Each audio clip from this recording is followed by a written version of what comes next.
So one of the first things you have to do after you've come up with your story is you have to create your clay creatures. Now there's a lot of different ways to create these creatures, and the possibilities are endless on what your clay creatures could be.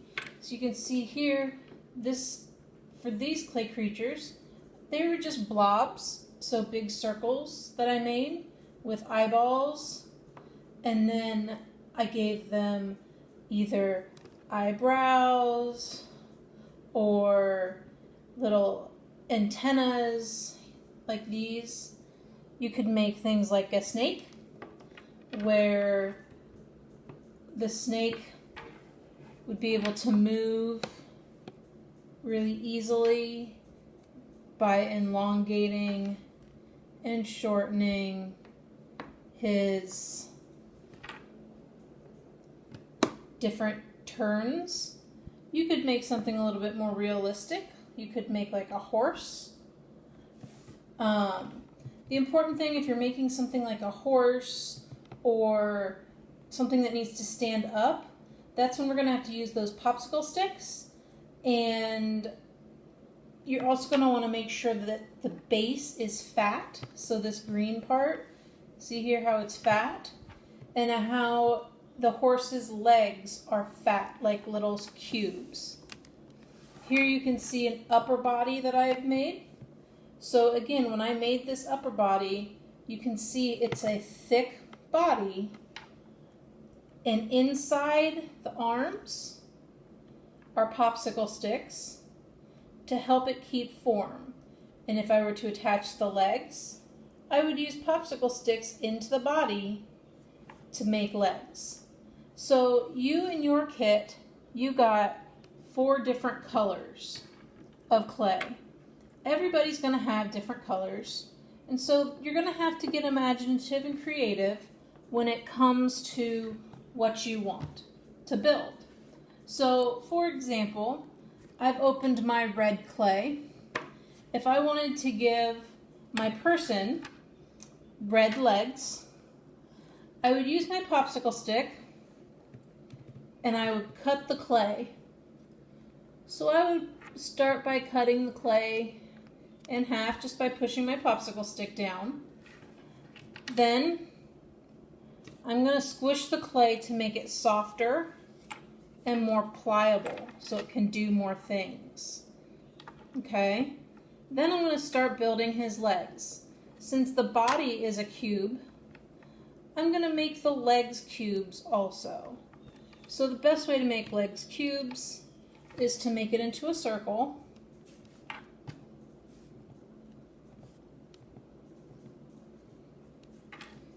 And then once it's in a circle, you can kind of squish the edges and the sides until it's the shape that you want. And then again, since I am making his legs stand up, I want to make sure that my base, so the bottom of his legs, is very flat. And then I'm going to take part of a popsicle stick, so you'll probably have to break it or cut it. Just make sure you're careful. I'm going to take a popsicle stick, I'm going to stick it halfway into the leg, and then I'm going to stick it halfway into the person.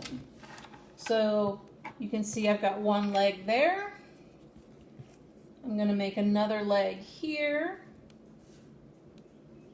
It's really hard to make things that look realistic, especially when you're not going to have every color of clay.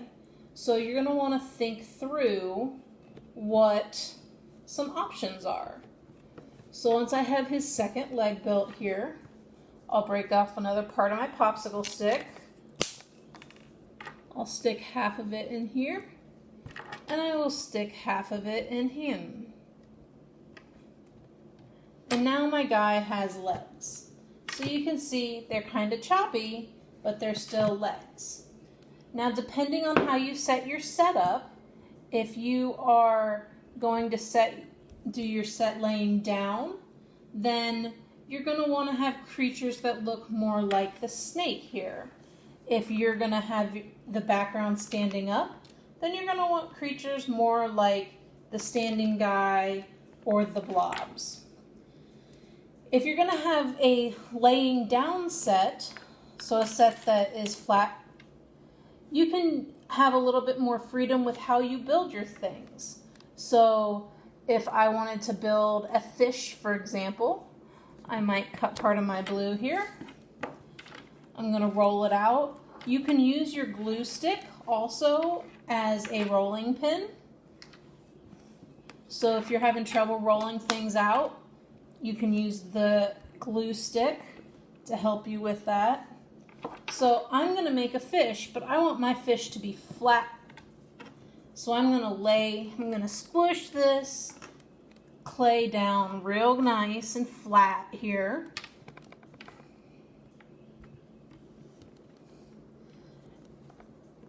Making sure it doesn't stick to my table.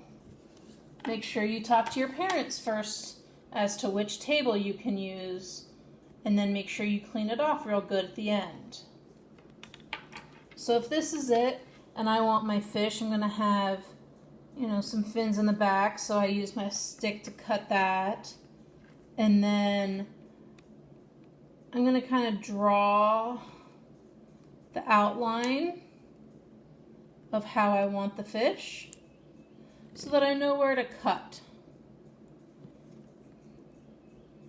And the other nice thing about the clay, if you don't like what you do the first time, you can undo it and start over.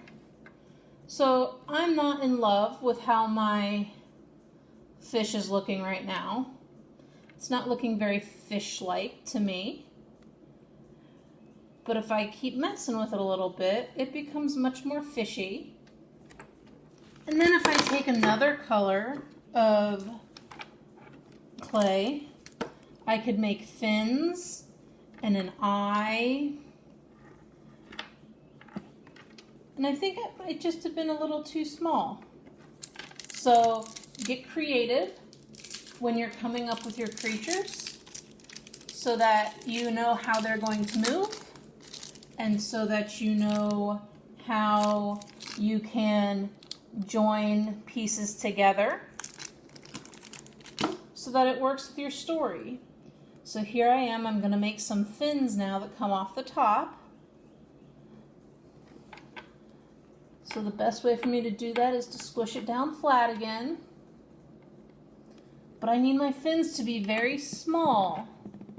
So I'm going to cut just very small rectangles like this so that I can put them on top. So I would do a fin on the top, and then I would do a fin on the bottom. So the nice thing is there's no right or wrong way to make these creatures, and there's no right or wrong way to do your colors. So you've got a lot of options, and I can't wait to see all the different creatures that you might come up with.